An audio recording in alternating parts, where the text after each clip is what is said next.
Alors, on commence là, monsieur Jean Singer.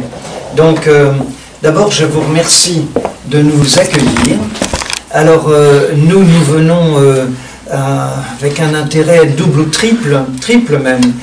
Moi, je viens en tant que responsable d'une association qui s'appelle l'Association de défense des valeurs de la résistance, que vous avez déjà, voilà, que vous avez déjà eu l'occasion de rencontrer au lycée. Donc, d'une part, Julien vient en tant que responsable de son journal pour vous entendre et recueillir un petit peu votre témoignage. Et puis, Miguel vient en tant que vidéaste. Il fait, en nous accompagnant, il fait des montages de films. Nous vous enverrons évidemment le résultat de son travail. Voilà. Et avant qu'on commence avec des questions, je voudrais quand même dire quelque chose. Je voudrais dire que je suis dans ma 101e année, que je fonctionne encore à peu près normalement, mais qu'il y a parfois ou qu'il peut y avoir des vides soudains que je voudrais excuser d'avance. Bien sûr. Bien sûr. Voilà. Peut-être revenir un peu sur vos origines. Vous êtes natif de Neuilly-sur-Seine, je crois. Il se trouve que je suis né à Neuilly, mais j'ai l'impression de n'avoir fait qu'y naître. Parce que je n'ai pas de trace d'autre chose. Ma mère, quand elle était jeune, habitait le Valois-Perret. Je n'ai pas repéré la rue, mais je crois que c'est du côté de Neuilly, effectivement. Ses voisins, en tout cas. C'est ce qui expliquerait probablement ma naissance dans cet endroit-là. Mais je n'ai pas eu d'autres contacts avec Neuilly en tant que citoyen.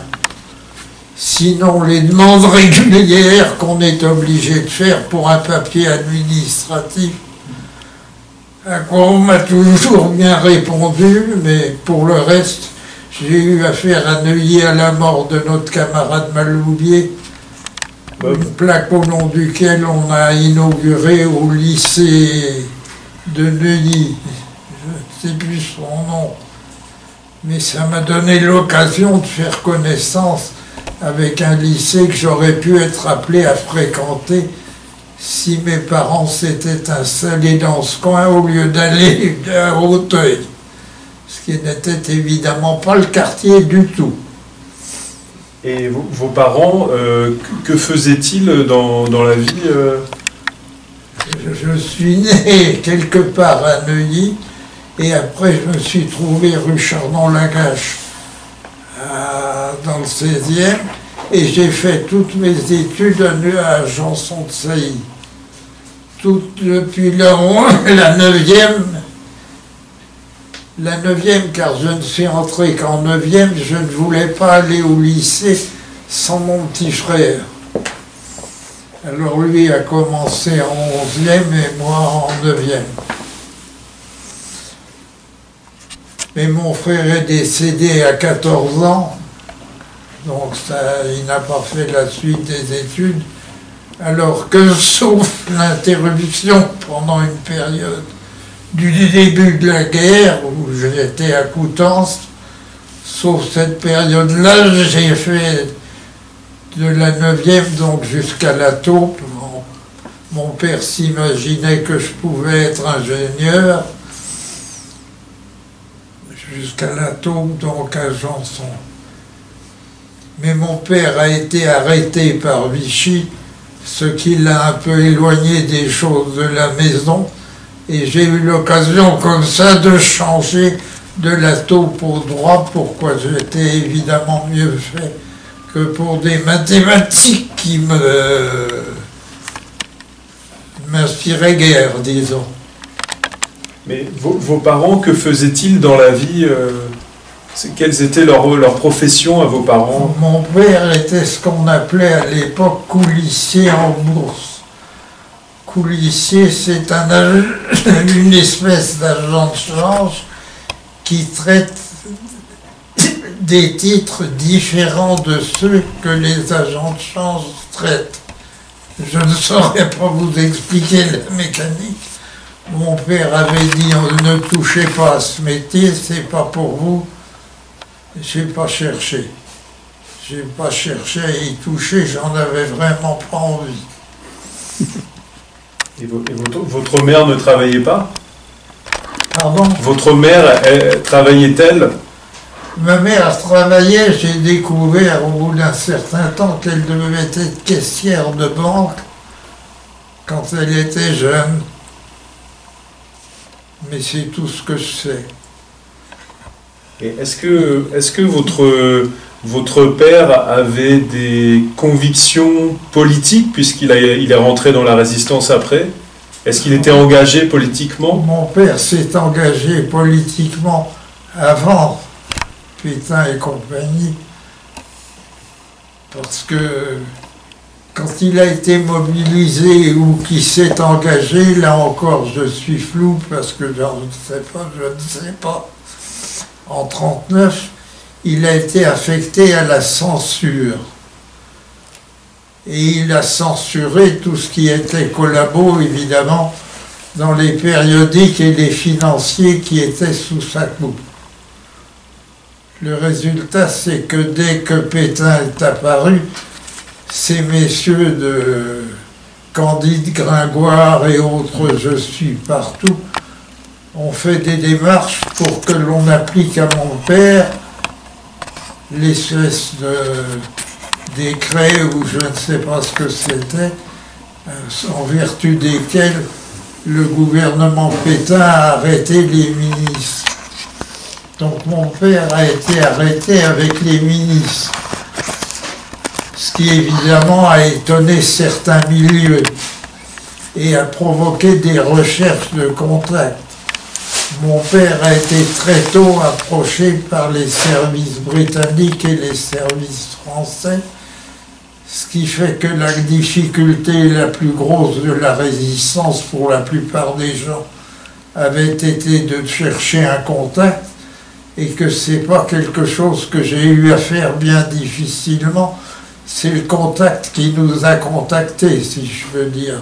Boddington est venu en France pour voir qui c'était que ce monsieur que personne ne connaissait et qui tout soudain se trouvait arrêté à Pellevoisin avec Auriol, Mandel et autres personnages de ce genre. Et c'est ça qui a ouvert les portes, si je peux dire. Voilà. Mais vous-même avez tenté de rejoindre l'Angleterre très tôt. La première fois, il s'est trouvé que, comme je vous ai dit, j'ai fait des études au lycée de Coutances. Nous avions cherché à nous loger à Coutances, mais nous n'avions trouvé quelque chose qu'en limite de la ville, et ma mère était très peureuse, et dans la journée, quand j'étais au lycée, elle n'était pas rassurée. Donc nous ne sommes pas restés et nous sommes allés à Coutainville, qui est la plage de Coutances. Et j'ai fait les années scolaires de l'époque au lycée de Coutances, avec l'autobus entre Coutainville et Coutances 2 fois par jour, matin et soir.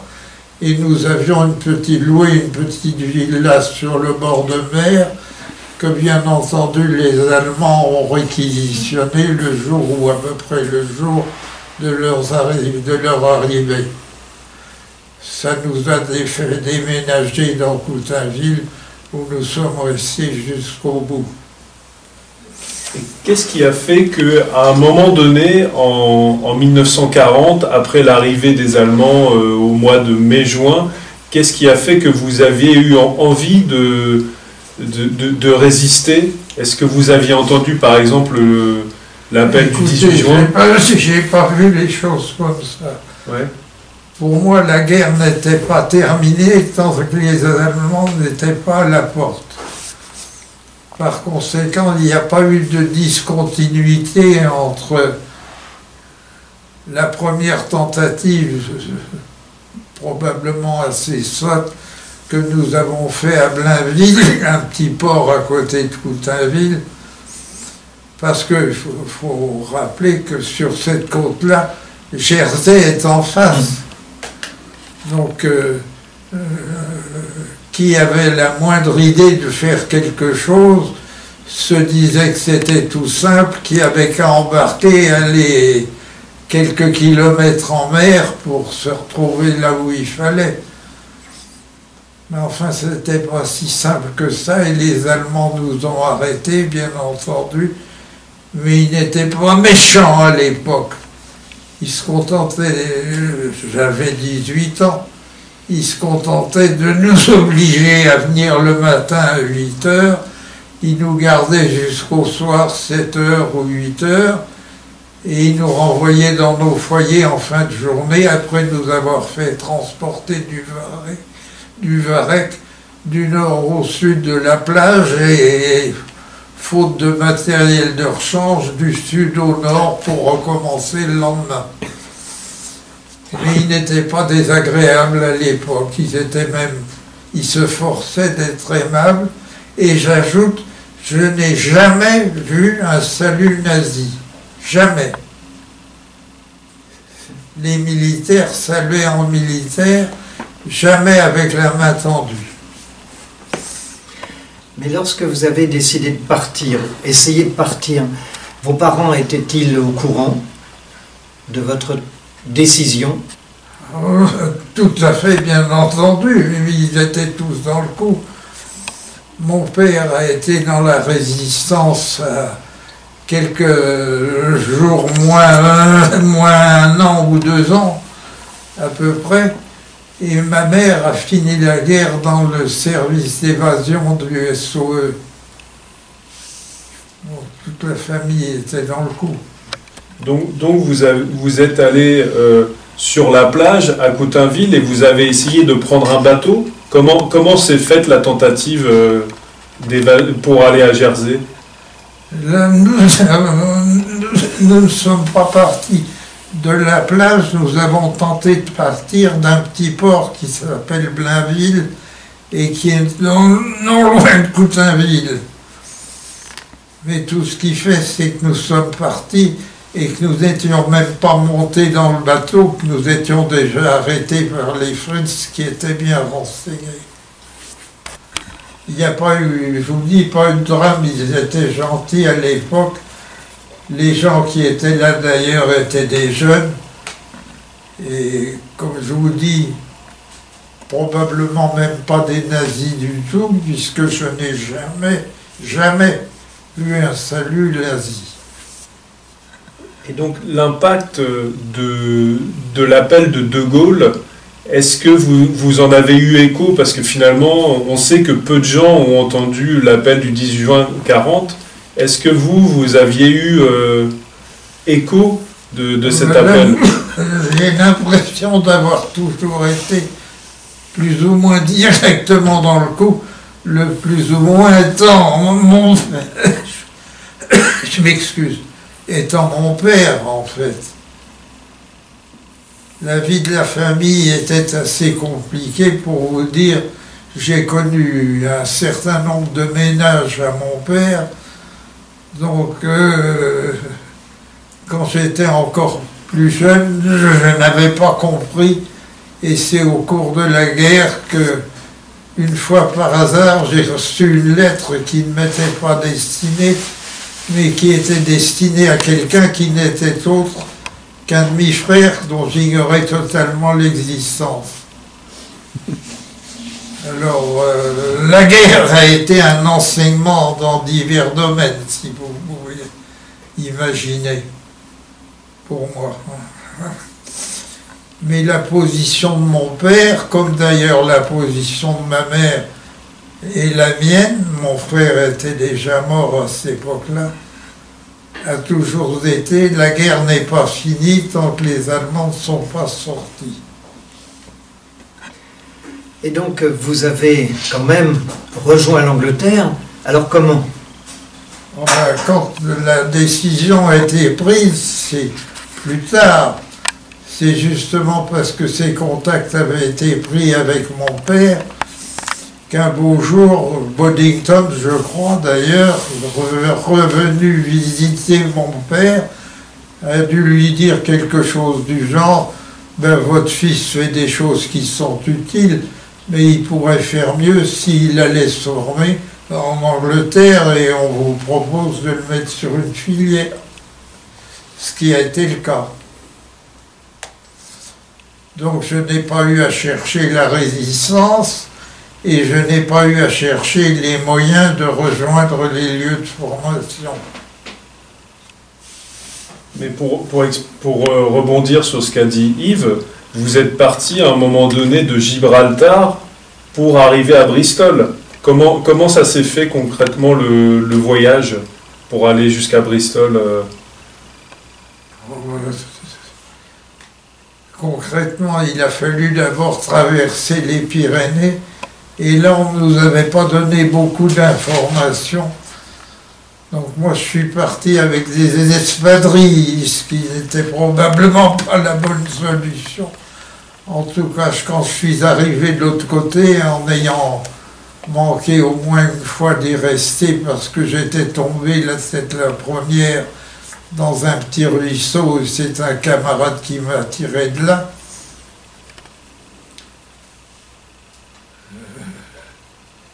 La route, ça a été la traversée des Pyrénées, la traversée de l'Espagne le plus discrètement possible, et nous avons été pris en charge par le consulat général de Barcelone, le consulat général britannique, qui nous a gardé une semaine à Barcelone pour le temps de décider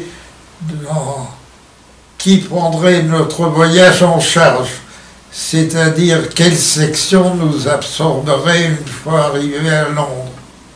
Ça a duré 8 jours, mais au bout du jour où on nous avait dit ne sortez pas de la pension où vous êtes, mais mon camarade était un explorateur et il est sorti tout de suite.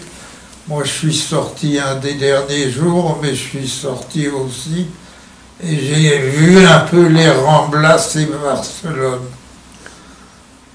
Mais le total, ça a été 8 jours à Barcelone. Après quoi, de Barcelone, nous sommes allés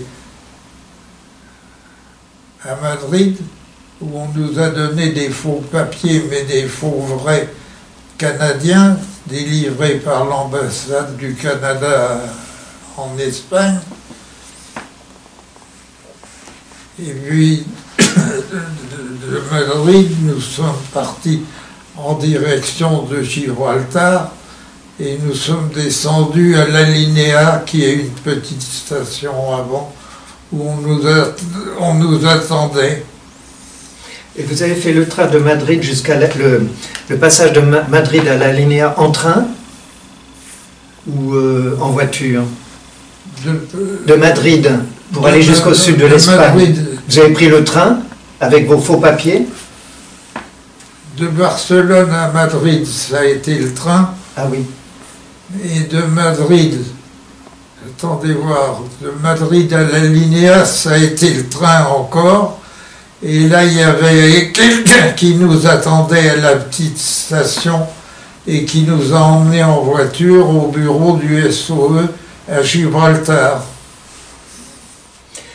Et le passage de la frontière avec Gibraltar, alors c'est fait le passage facile. de la frontière s'est fait normalement, c'est-à-dire qu'on nous a emmenés à une frontière qui était contrôlée à la fois par les Espagnols et par les Britanniques, mais avant qu'on arrive, moi j'étais le plus jeune dans l'histoire, j'étais le dernier du lot, et avant qu'on arrive à mon nom, il y a quelqu'un qui est entré dans la salle et qui a réclamé les 4 que nous étions dans le train, si je peux dire, destiné à l'Angleterre. Ce qui fait que moi, on ne m'a rien demandé, on ne m'a même pas ouvert la minuscule valise que je transportais. Et je me suis retrouvé au bureau du service SOE à Gibraltar, quelques demi-heures plus tard, où nous avons été invités pour la soirée par le chef de poste, qui nous a fait remarquer aimablement que, comme tous les Français, il mettait du pain dans sa soupe. Le résultat, c'est que mon camarade et moi, après nous être regardés un peu perplexes, nous avons coupé le pain dans notre soupe pour faire comme lui. Mais tout s'est passé très rapidement, sans douleur et sans grosse manifestation quelconque. Bien entendu, les faux papiers ont été restitués aux autorités britanniques et nous avons été pris en charge sous nos alias, sous nos identités officielles, en tout cas connues des Anglais. Nous avons été pris en charge par le SOE au départ de Gibraltar pour aller à Bristol. Je dois dire que jusqu'au départ de Gibraltar, nous avons été traités comme des amis chaleureusement reçus. À l'arrivée à Bristol, ça a été moins sympathique. On nous a emmenés à la gare et je ne sais pas si vous savez ou vous saviez qu'à l'époque, les wagons anglais étaient des wagons compartiments. Enfin, on pouvait entrer dans chaque compartiment. Il y avait une porte qui donnait sur le quai. Je ne sais même pas s'il y avait ou s'il y avait un couloir intérieur. Toujours est-il qu'on nous a fait entrer dans un compartiment comme ça à Bristol et qu'on a fermé à clé derrière nous. Nous sommes arrivés à une des gares de Londres où le train est resté jusqu'à ce que, au bout d'un certain temps, et pas seulement 5 minutes, je ne sais plus comment ça s'appelle, une camionnette ou un camion arrive, qui était un camion dans lequel on transportait des prisonniers ou des gens qui avaient été arrêtés pour une raison quelconque. Et on avait donc chacun sa petite prison où on nous avait installé, disons, le ton changeait de gamme, certainement. Mais peut-être parce que les Anglais se méfiaient d'infiltration. Parce que les Anglais avaient un service de contrôle très sérieux, auquel nous avons été adressés d'ailleurs. De Bristol, nous sommes arrivés dans la région de Londres, où on nous a envoyés à Patriotic School, qui était le centre de contrôle où les Anglais passaient chacun vraiment à la moulinette. Ce qui était très curieux, c'est qu'on a pu observer que depuis le premier contact avec les autorités britanniques, à Barcelone, au consulat général, depuis ce premier contact jusqu'à l'arrivée à Patriotic School, on nous a posé et reposé et re-reposé toujours les mêmes questions. On a été soumis à des interrogatoires répétés et répétés au sens total, c'est-à-dire que c'était vraiment la même question, la même suite de questions qui se présentaient. Quelles questions, par exemple, vous étiez posées? Oh, ça, je ne saurais pas, j'en ai pas retenu aucune. Mais d'abord sur l'identité, sur la composition de la famille, sur l'attitude de l'un et l'autre des membres de la famille, voilà, des choses comme ça. Et pourquoi on s'en allait vers l'Angleterre, des questions, enfin, somme toute normales, qu'on pouvait attendre de gens qui devaient quand même se protéger. Mais ces questions vous étaient posées avec bienveillance ou avec arrogance ou avec inquiétude? Je ne sais pas quelle était l'atmosphère à Patriotic School. Le ton a changé un peu à partir de l'arrivée à Bristol, où nous avons été traités comme tout le monde, si je peux dire, alors qu'avant, nous étions reçus systématiquement par le bureau du SOE, qui nous accueillait comme un membre éventuel futur, enfin quelqu'un pour qui on a une première sympathie acquise déjà. Donc le ton à Bristol et à Patriotic School était quand même un peu différent. Et vous êtes resté combien de temps à Patriotic School? Oh, moi je crois que je suis resté le minimum 3 jours. Ah oui. Parce Mon que camarade est resté un jour de plus parce on lui avait dit, on nous avait dit qu'il ne fallait pas sortir du parc, bien évidemment. Lui qui était un garçon curieux et entreprenant, a cherché à sortir du parc et s'est fait arrêter quelques mètres ou quelques centaines de mètres en dehors du parc.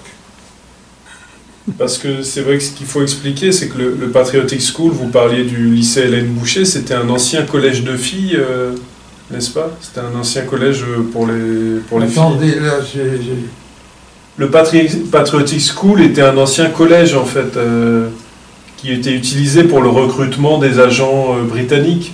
Les gens que nous avons rencontrés étaient à la fois les représentants officiels du SOE sur les lieux et j'imagine des flaireurs qui pouvaient vérifier les impressions qui faisaient que nous étions sur la filière. Il faut quand même bien voir que nous étions des gens pris en charge. Quand nous sommes arrivés à Gibraltar, on nous a mis sur le premier avion.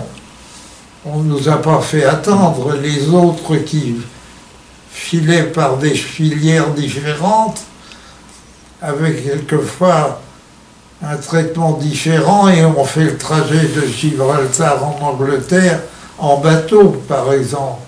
Nous avons fait le trajet en avion. Et après la sortie de ce centre de formation qui était Patriotic School, vous avez vu les autorités françaises aussitôt? Non. Quand nous sommes arrivés, nous avons été reçus par les autorités britanniques qui nous avaient transportés.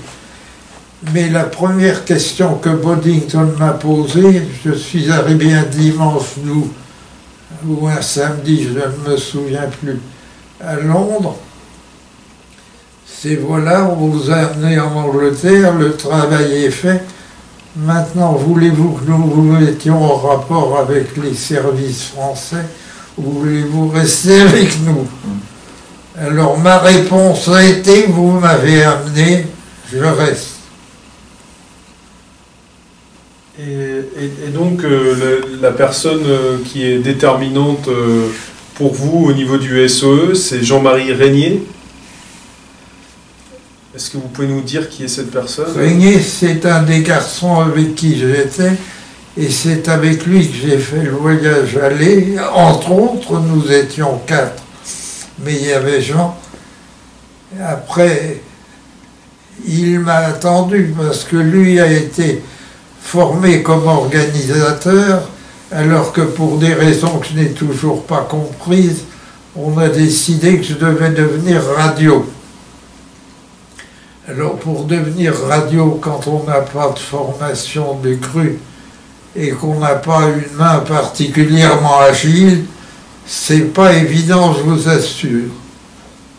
Donc j'ai passé plusieurs mois, je pense 1 mois et demi ou 2 mois, rien qu'à apprendre le morse.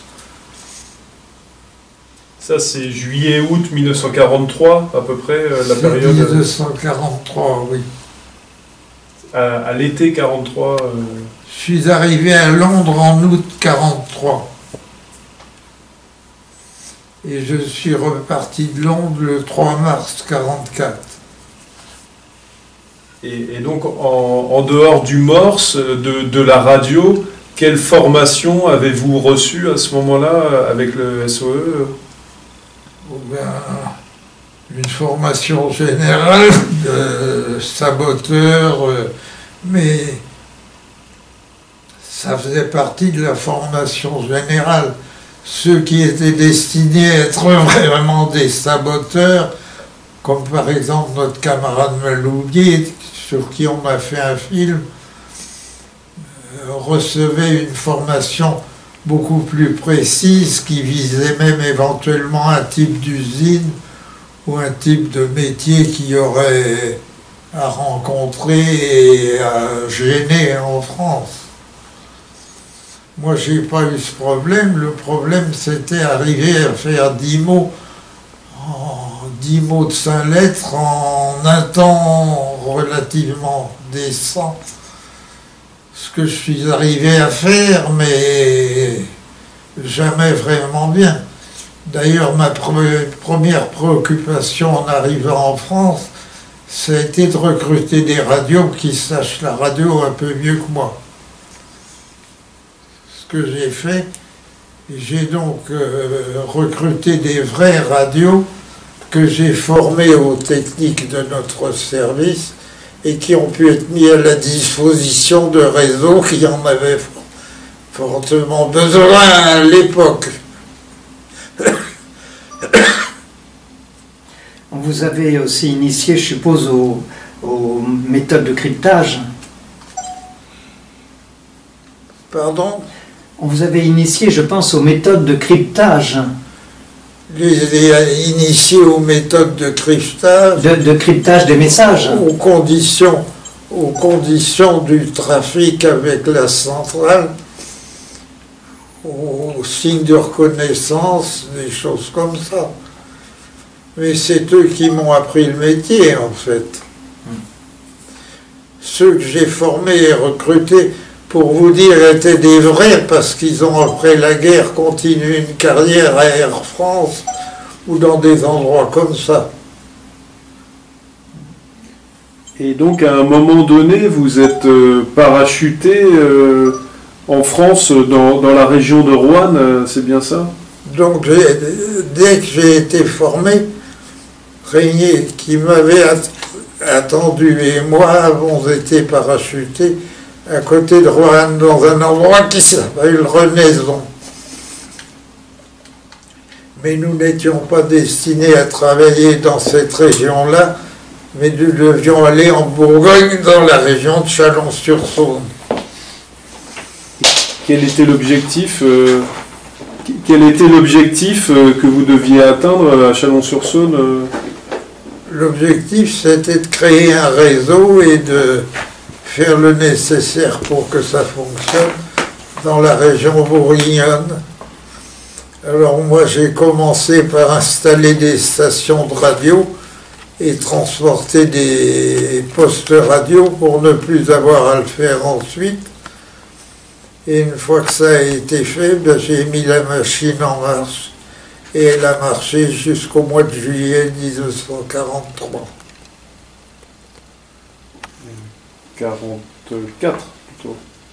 44, oui. 44. 44, oui. 43, je suis parti. Et c'était 44 à l'arrivée. Et lorsque vous avez été parachuté, vous étiez pourvu déjà du matériel en même temps? C'est-à-dire que vous aviez déjà le poste de radio avec vous? J'avais avec moi un poste et du matériel pour le codage. Oui. Mais je n'en avais qu'un.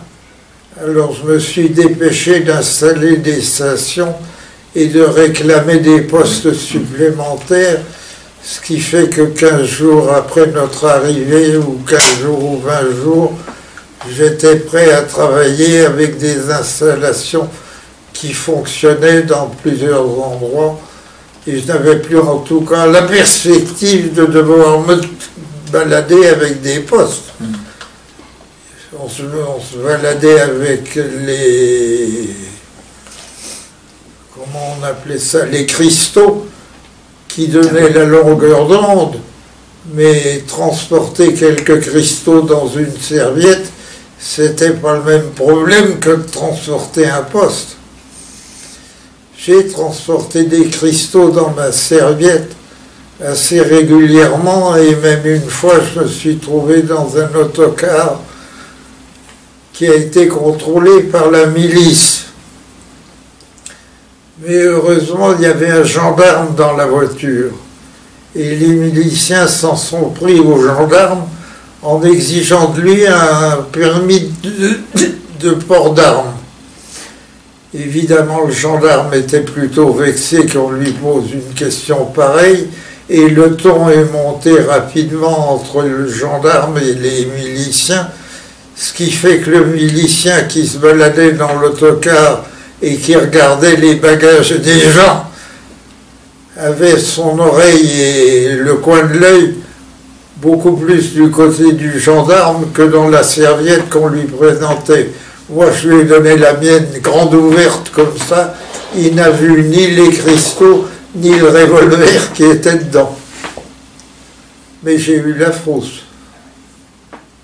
Et du coup, les contacts qu'il y avait entre le SOE et les réseaux de résistance intérieure, comment étaient-ils de votre point de vue?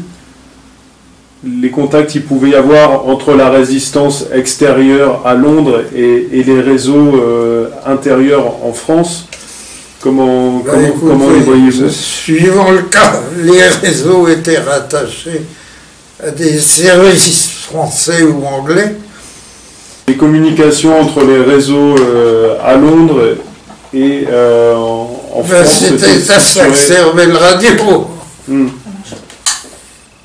J'avais un programme d'écoute préétabli et je prenais contact avec eux sur des longueurs d'onde préétablies dont j'avais les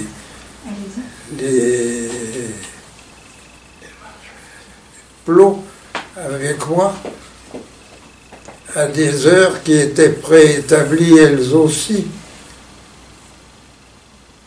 Donc, le radio était le personnage clé dans les communications. C'est un poste particulièrement exposé. C'est-à-dire que c'est un poste particulièrement repérable.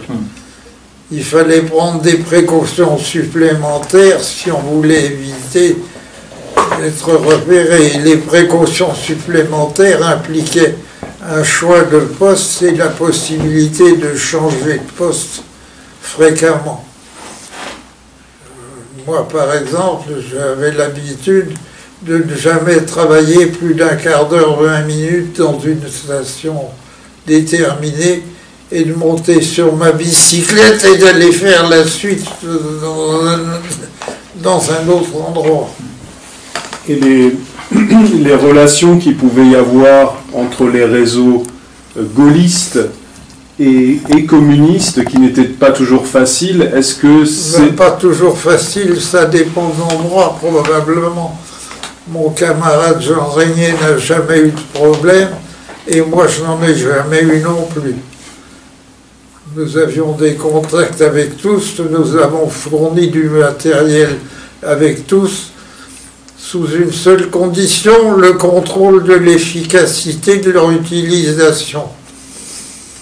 Donc dans la mesure où nous avions la possibilité de contrôler que le matériel reçu avait été utilisé avec efficacité, nous continuions à fournir ou à servir si c'était nécessaire.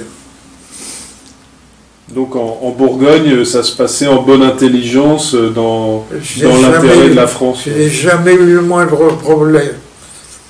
Mais nous n'avons jamais cherché non plus à nous substituer à quiconque.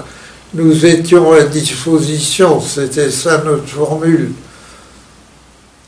Bien sûr, nous avons chacun de notre côté monté des petits réseaux ici et là et fait des opérations propres. Mais dans la mesure où nous aidions, notre souci était simplement de contrôler que l'aide avait servi, et sérieusement. Mais vous communiquiez avec le SOE, directement avec le SOE, pas avec le BCRA. Ah non, je communiquais exclusivement avec le SOE. Donc le matériel ou les armes qui étaient envoyées au réseau ou au maquis Oui. avec lesquels vous étiez en contact étaient envoyés directement par les Anglais. Absolument, oui. Mais ils savaient à qui nous le donnions. Oui, bien sûr. Oui. Et votre camarade Jean-Marie Régnier, il avait un nom de code, Porthos. Porthos. Porthos Mason. Et mon nom de code était Flavian Shareholder. Et vous aviez des faux Mais en papiers. fait, moi, lui a peu utilisé son nom de Porthos. Et moi, je n'ai jamais utilisé Flavian sur place. Je l'ai utilisé après pour donner le nom de Flavie à chacune de mes deux filles. Mais à part ça, non, rien. Et vous aviez des faux papiers fournis par... J'avais des faux papiers au départ. Oui. Je veux dire qu'une des premières personnes que j'ai recontactées à l'arrivée, c'est mon père, qui a dans un premier temps changé les papiers qu'on nous avait donnés et qui n'étaient pas tout à fait au point.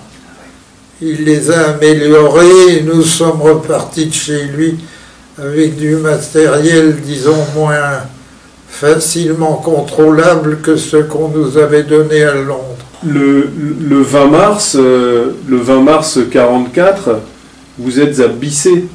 Vous êtes dans une commune qui s'appelle Bicé. C'est bien ça? C'est une station... Attendez, nous avons été parachutés le 3 mars. Dans la nuit du 2 au 3. Je suis arrivé le 3 à Renaison. Et j'ai été accueilli pour ce qui me concerne, par une famille de cheminots. Le monsieur était mécanicien de locomotive à vapeur. La dame est allée faire ses courses le lendemain matin, et quand elle est revenue, elle portait un journal dans lequel il y avait un placard énorme menaçant de fusiller, d'être immédiatement fusillé toute personne prise qui aurait apporté une aide quelconque à un agent allié. Alors la dame m'a tendu le journal en me disant « Monsieur, vous voyez, aujourd'hui, c'est quand même amusant, n'est-ce pas ?» J'ai eu quelques contacts avec la famille Belou, et puis ça a disparu. Je ne sais pas pourquoi ni comment. Je les ai revus plus d'une fois. D'ailleurs, ma femme et moi avons déjeuné une fois chez les Belot.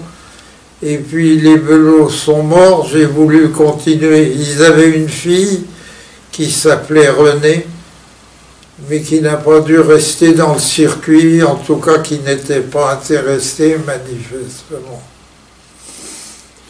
Et dans la vie quotidienne, comment ça se passait? Vous alliez d'un hébergement à l'autre régulièrement, vous changiez de contact pour vous loger? Ben, j'avais plusieurs stations, comme je vous ai dit, oui. Et suivant la station, il y avait des cachettes plus ou moins bonnes pour mes postes radio, ce qui fait qu'en général, je ne transportais plus de postes radio au bout de quelques semaines. Mes installations étaient faites et je n'avais qu'à aller, et quand j'arrivais, on sortait le poste et on l'installait pour le travail. C'est pour ça que je vous parlais de Bicé sous Cruchot. Bicé sous Cruchot, c'est en Saône-et-Loire. Vous disiez dans un témoignage que c'était votre première station en fait. Ma première station, ça a été Bicé. Voilà, c'est ça. Et la première station, j'y ai été amené par un gendarme.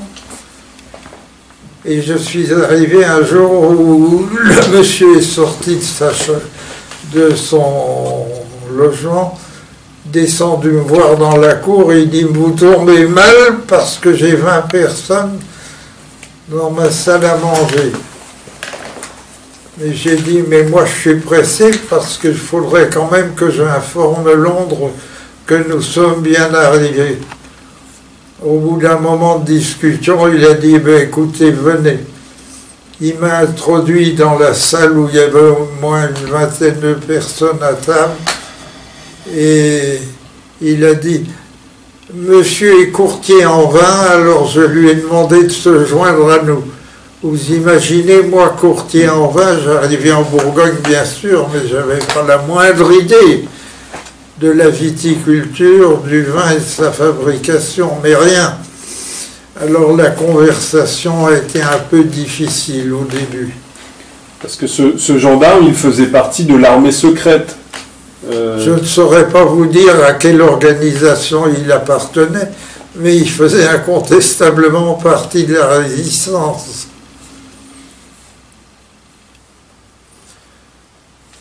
Nous avons eu des contacts avec tout le monde. Je me souviens même que nous avions contact avec une organisation qui se disait royaliste. Avec les communistes, bien sûr, parce qu'il y avait de gros groupements FDP. Mais nous n'avons jamais eu de problème avec qui que ce soit. Il faut dire que nous n'avons jamais cherché, ni Régnier ni moi, à nous imposer.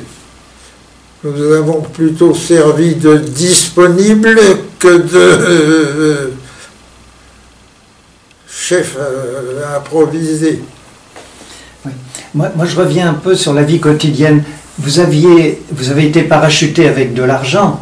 Oui. Pour vivre. Bien sûr. Vous ne viviez pas uniquement sur le pays, il fallait que vous ayez de l'argent au départ. Mais j'en avais de l'argent, mais je dois dire que j'étais assez inconscient dans ce domaine-là et que à la fin de notre séjour, nous nous sommes trouvés à la tête d'un bon capital parce que nous n'avions pas dépensé grand-chose. Parce que des gens comme ceux chez qui j'avais ma station principale et la première, les Paris, auraient été vexés si on leur avait proposé de l'argent pour ce qu'ils faisaient. Il n'était pas question. S'il y avait besoin d'acheter quelque chose, bien sûr, nous l'achetions. Et à la fin des opérations, comme nous avions un capital assez rondelet, nous avons décidé de le partager entre les familles dans lesquelles il y avait eu un accident, c'est-à-dire un décès ou un blessé grave. Et nous avons fait ça avec l'aide de personnalités du coin. Parce que les Paris, c'est la famille du gendarme qui vous hébergeait, c'est bien ça? Oh, je ne crois pas que j'ai eu le moins de contact avec le gendarme par la suite. D'accord, donc c'est une autre personne. Donc okay. Il n'est pas entré en ligne de compte, je ne pense pas. Mais il y avait eu quand même des endroits où il y avait eu des blessés, où il y avait eu des morts, et où il fallait, si possible, apporter une aide concrète. Alors nous avons fait tout ça avec l'aide, entre autres, du curé de Buxy, du chef-lieu de canton, qui nous a beaucoup aidés dans la détermination d'abord de la famille qui avait besoin d'aide ou qui n'en avait pas besoin, et dans l'évaluation de ce qu'on pouvait faire pour les aider sans être intempestif. Et quand nous sommes rentrés à Londres, nous leur avons dit, nous avons fait ceci et cela, et voilà. Il n'y a jamais eu la moindre observation. Quand vous dites vous avez fait ceci et cela, vous avez tout de même mené des opérations de sabotage, je pense à Chagny. Pardon? À Chagny. Oui. Vous avez mené des sabotages.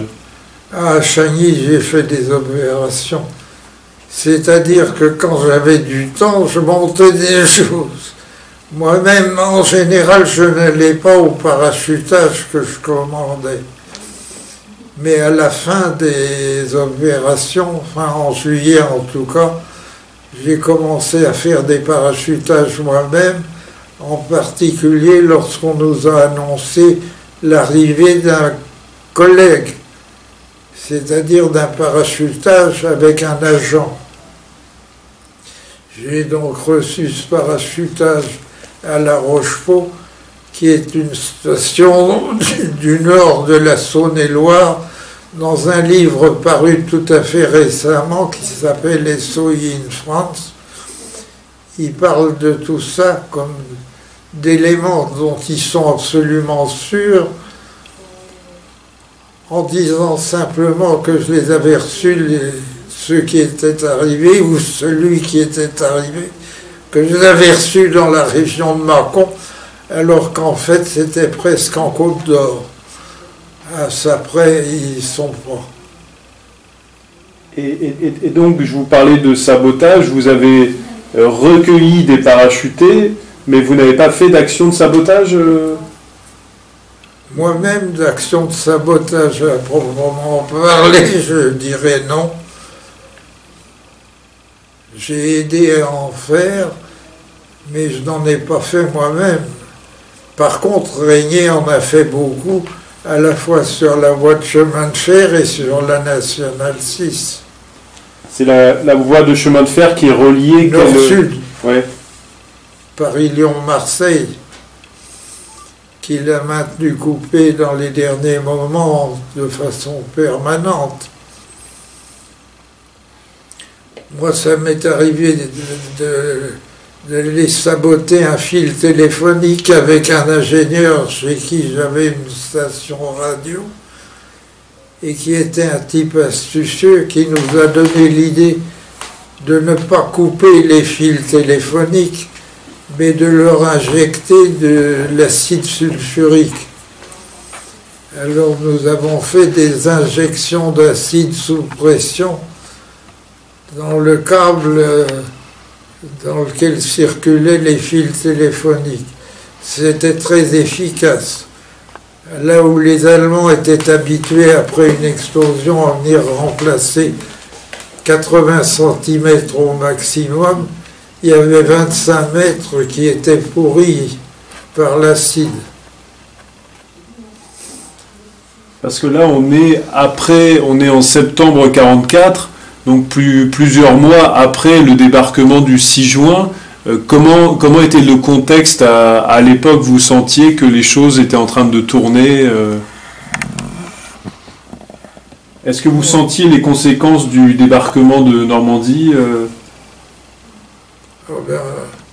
Si vous voulez dire sur le moral allemand, d'une part, et dans l'efficacité de la résistance, d'autre part, oui. Mais sans ça,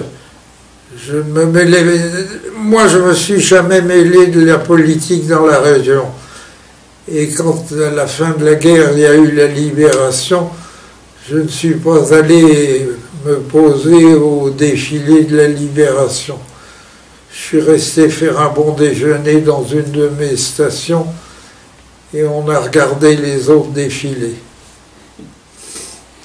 Et au moment du débarquement, vous avez été averti, puisque vous étiez en contact radio, vous avez été averti du départ du... Nous avions un code. Oui. Et le 6 juin, au matin, la personne chez qui j'étais pour émettre à ce moment-là, c'est-à-dire M. Paris de Bissès sous Cruchot, est apparu dans l'endroit où je couchais pour une fois, théoriquement chez moi à Buxy, et il m'a réveillé à 4 heures du matin ou quelque chose comme ça, en me disant: Armand, ils ont débarqué. Il avait le code, il avait entendu les vérifications. Les hommes vous attendent sur la place. Parce que dans la région, la résistance française avait organisé une mobilisation générale. Le résultat, c'est que je me suis trouvé ce matin-là sur la place de Buxy, du chef-lieu de canton, avec 330 à peu près, 331 hommes qui se mettaient à mes ordres. C'était pas évident, mais j'ai fait face. Oui, parce que vous aviez participé aussi à cette bataille à Sennecey-le-Grand. C'est ça, c'est la bataille de l'Ève, en fait. Elle est connue sous la bataille de l'Ève. Et donc vous avez joué un rôle dans cette bataille en septembre 1944 En ce sens que nous avions du matériel et que je me suis trouvé à un endroit où un commando français a été parachuté avec pour mission de relier l'endroit où ils étaient avec la Nationale 6 et d'aider les convois plutôt d'aider à saboter les convois qui fuyaient le long de la Nationale 6. Vous avez aussi participé à la constitution d'un bataillon des forces françaises intérieures, des FFI. À Saint-Jean-Gou, il y a un bataillon qui s'est monté. Saint-Jean-Gou national. J'en ai fait, oui, Saint-Jean-Gou national. Mais j'en ai fait partie, mais c'était toujours très marginal en ce qui me concernait, puisque je finissais mon travail de radio et j'étais pressé de rentrer pour tout simplement, considérant que nous n'avions rien à faire avec les cuisines qui commençaient à se faire jour dans la région. Nous n'avons participé à aucune réunion politique, nous n'avons pas participé à quoi que ce soit qui ait prétendu débattre de la distribution des places de sous-préfet ou de responsables administratifs. Nous nous sommes discrètement exportés, si je peux dire. Donc ça c'est sans doute intéressant, peut-être Yves, sur le... On parle beaucoup du programme du Conseil national de la résistance et donc des débats politiques pour reconstruire la France après. Ça, ce sont des débats politiques dont vous ne vous êtes pas mêlé quand vous étiez dans la résistance. Ma position a toujours été, ça depuis le début, on verra après. Mais je ne voulais pas participer à quoi que ce soit qui soit un engagement politique avant.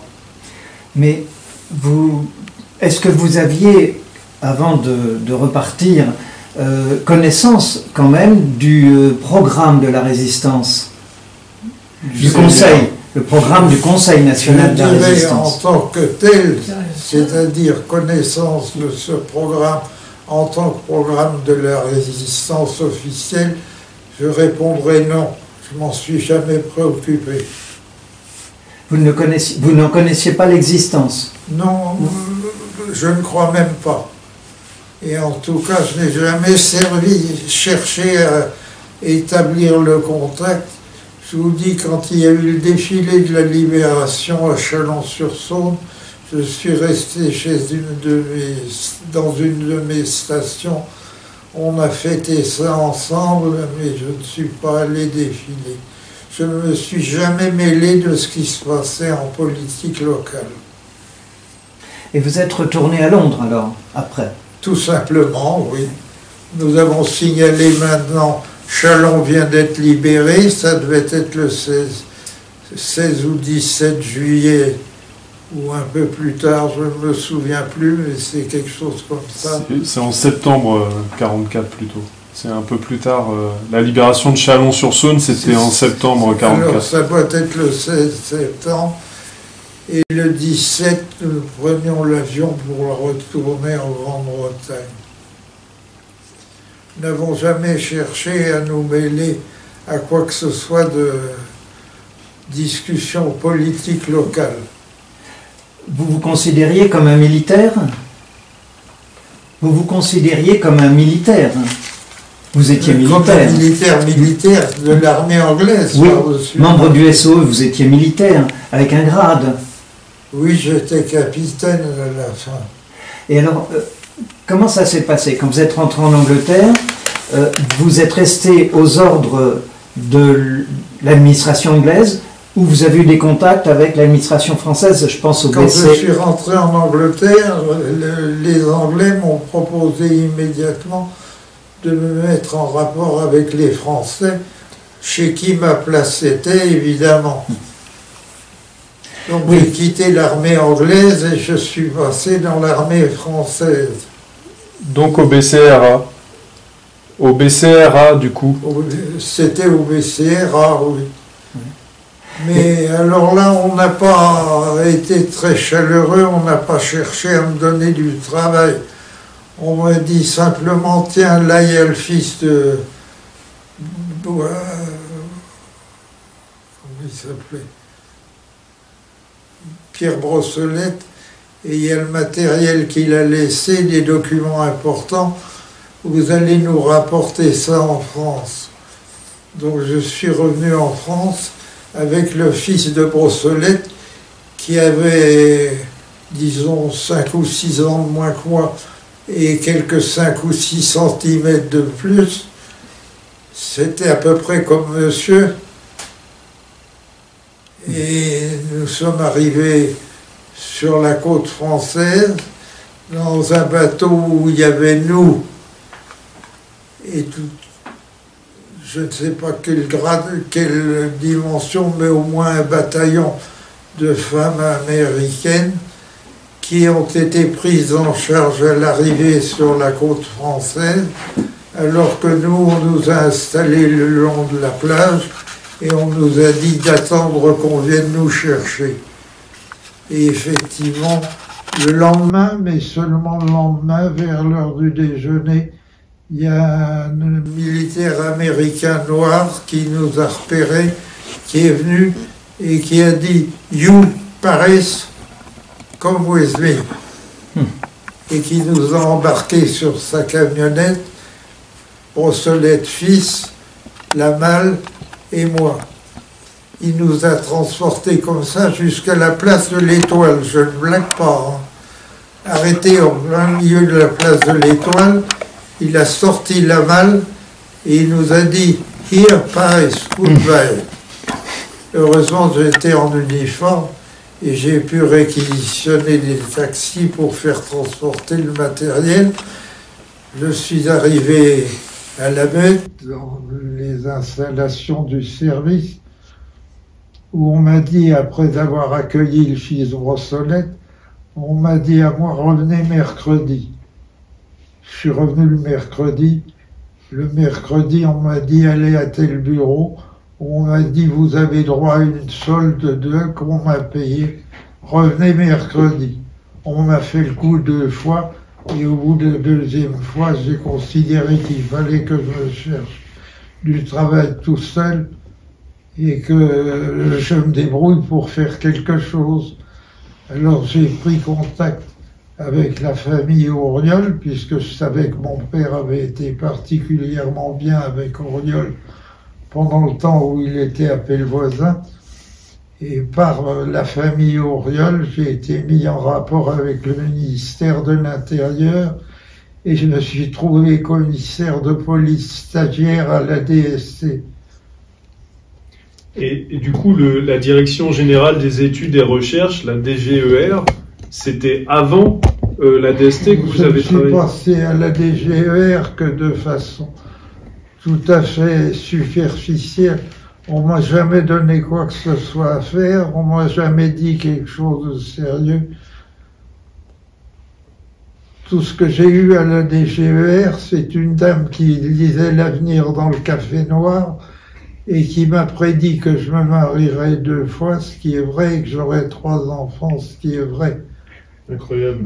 Il ne m'a pas prédit la mort d'un des enfants, mais c'est tout juste.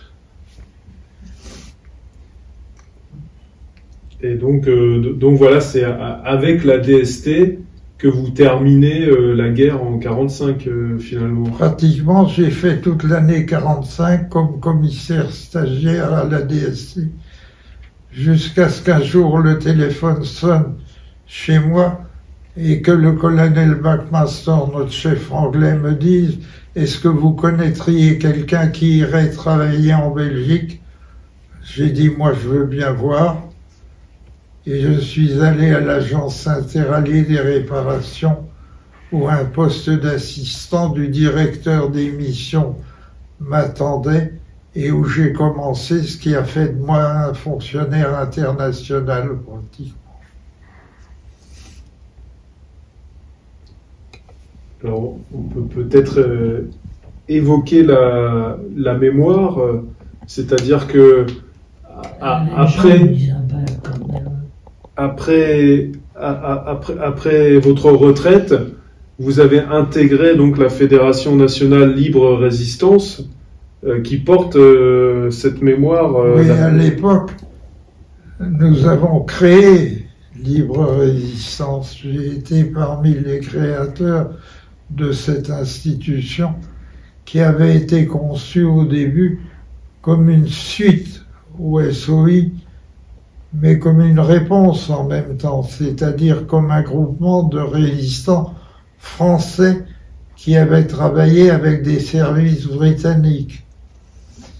Et alors il y a de ça quelques années maintenant, une scission, une partie du groupe ayant voulu, semble-t-il, reconstituer le SOI en France, et une partie ayant voulu rester sur la conception d'origine.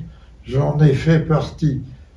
C'est comme ça qu'il y a à l'heure actuelle Libre Résistance d'une part, et Libre Résistance historique d'autre part, dont je suis président d'honneur. Avec Libre Résistance, est-ce que vous témoignez dans les collèges, comme vous l'avez fait au lycée Hélène Boucher est-ce que cette association avait aussi pour vocation de témoigner, de raconter ce que vous avez vécu dans la résistance? D'abord, nous avons publié un bulletin. Donc, pendant 38 numéros, j'ai rédigé le bulletin ou une partie du bulletin. Et par la suite, Libre Résistance, anglais entre guillemets, a poursuivi. Je crois qu'ils éditent quelque chose qui correspond assez à ça. Et Libre Résistance historique publie aussi quelque chose du même genre. Mais c'est beaucoup moins fréquent, beaucoup moins régulier que ça l'a été pendant les 38 numéros que j'ai vécus. C'est loin tout ça. Et moi j'entends toujours Serge Ravanel, qui s'est beaucoup occupé de la mémoire de la résistance, oui, avec son association l'AERI, dire « Churchill a fait une chose extraordinaire, c'est créer le SOE dès le début ». Lui, il était très admiratif de cette création dont vous êtes un des acteurs. Alors, j'aurais une question. Est-ce que vous avez une idée de la proportion des Anglais dans le SOE et des Français, puisqu'il y avait des Français aussi dans le SOE? Quelle était la part la plus importante? Les agents français ou les agents anglais? Pour la partie française, hein, je dis bien. Je crois que les agents, c'était assez équilibré, mais que les Anglais étaient quand même plus nombreux. Que par contre, dans les réseaux créés, c'était évidemment les Français, et pour cause. On n'a jamais cherché à faire de différence, on n'en a jamais fait.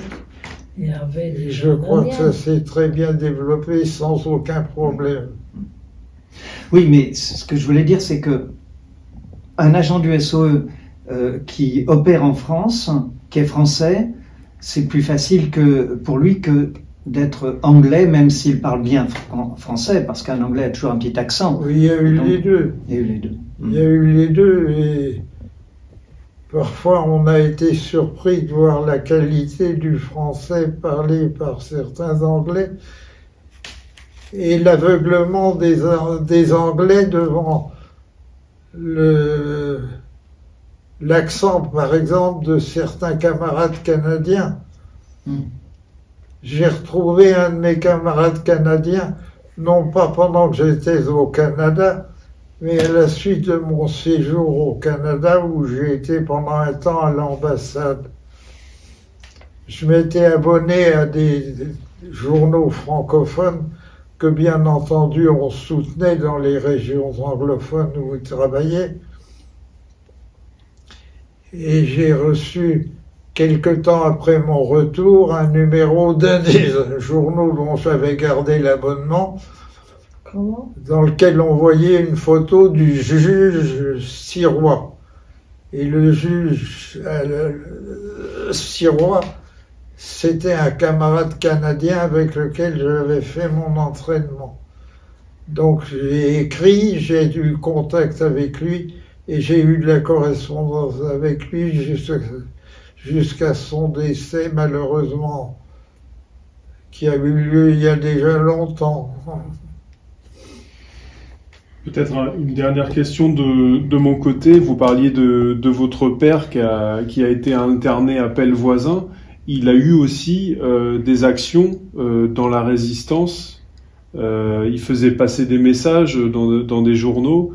Est-ce que vous pouvez dire un peu les actions que votre père a faites qui ont fait aussi qu'il a été arrêté par Vichy?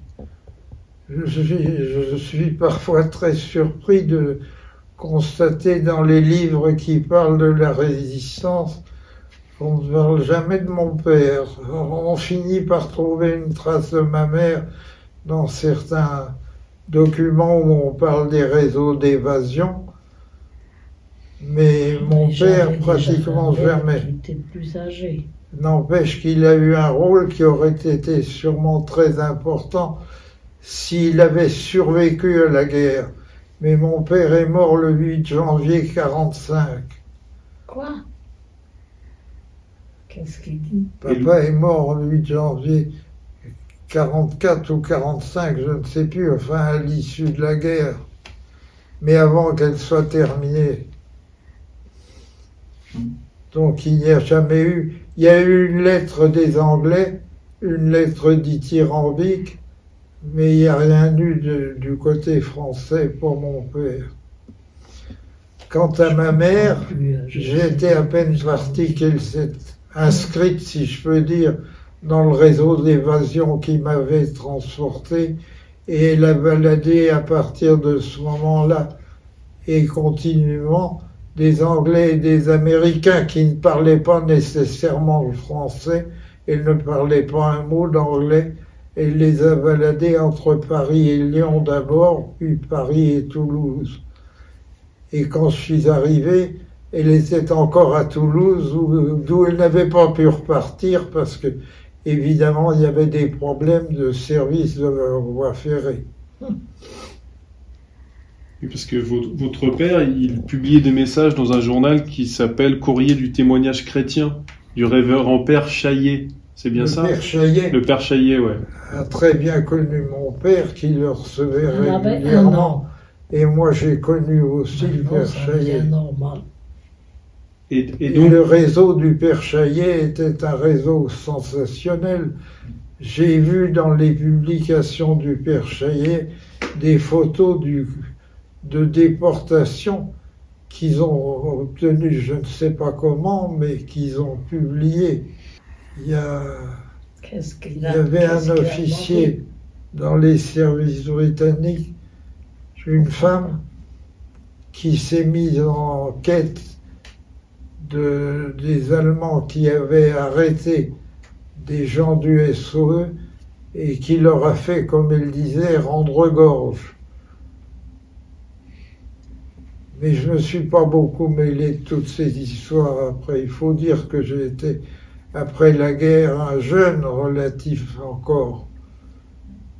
Mais j'ai participé à la création de Libre Résistance, dont j'ai été le premier secrétaire, ou secrétaire fédéral, on disait à l'époque. Et par rapport à, peut-être dernière chose, par rapport à la résistance, tout récemment, il y a eu la panthéonisation de Joséphine Baker, qui était aussi dans la résistance. Est-ce que c'est quelque chose, est-ce que vous pensez que cette initiative est importante? Je ne saurais pas répondre à cette question-là. Je me suis jamais mêlé de ces histoires. Je dois dire que tout ce qui approche d'un côté ou d'un autre, la politique, m'a semblé gâcher la résistance. Donc, je m'en suis jamais mêlé.